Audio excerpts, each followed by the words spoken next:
તાપી જિલ્લાની 2 એપીએમસી એટલે કે ખેતીવાડી ઉત્પન્ન બજાર સમિતિમાં વહીવટી તંત્રની બેદરકારી જોવા મળી રહી છે। બંને એપીએમસીમાં વહીવટનો અભાવ હોય તેવું જણાઈ રહ્યું છે। ત્યારે તાપી જિલ્લાની કઈ 2 એપીએમસી આ ચર્ચાનો વિષય બનવા પામેલ છે? જુઓ તાપી સ્વરાજના આ રિપોર્ટમાં। તાપી જિલ્લાના મુખ્ય મથક વ્યારા અને સરહદી વિસ્તાર નિઝરની ખેતીવાડી ઉત્પન્ન બજાર સમિતિમાંથી વહીવટી તંત્રની ઉદાસીનતા અને ગંભીર બેદરકારીના દ્રશ્યો સામે આવ્યા છે, જે ખેડૂતોની મહેનત અને ગ્રાહકોના આરોગ્ય સામે મોટા સવાલ ઊભા કરે છે।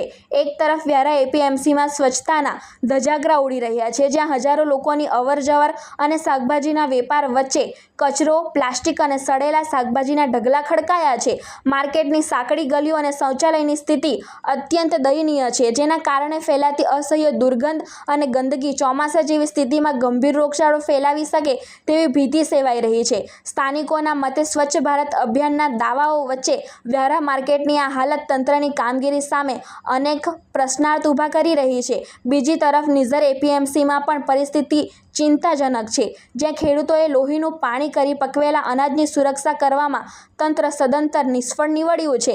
માર્કેટ યાર્ડના પટાંગણમાં ખુલ્લામાં રાખેલા ઘઉંના ઢગલાઓ પર રખડતા શ્વાનો આરામ ફરમાવતા હોય તેવી તસવીરો સામે આવી છે। તબીબી નિષ્ણાતોના મતે શ્વાનોની લાળ અને મળમૂત્ર અનાજમાં ભળવાથી તે માનવજાત માટે જીવલેણ બની શકે છે।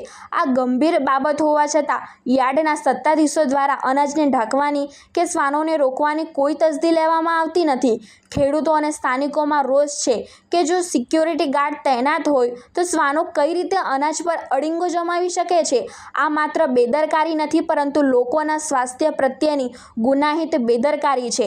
આમ સમગ્ર તાપી જિલ્લાની આ બંને મહત્વની બજાર સમિતિઓમાં વહીવટી તંત્રની ઘોર નિંદ્રાને કારણે ખેડૂતો અને સામાન્ય જનતામાં ભારે રોષ જોવા મળી રહ્યો છે।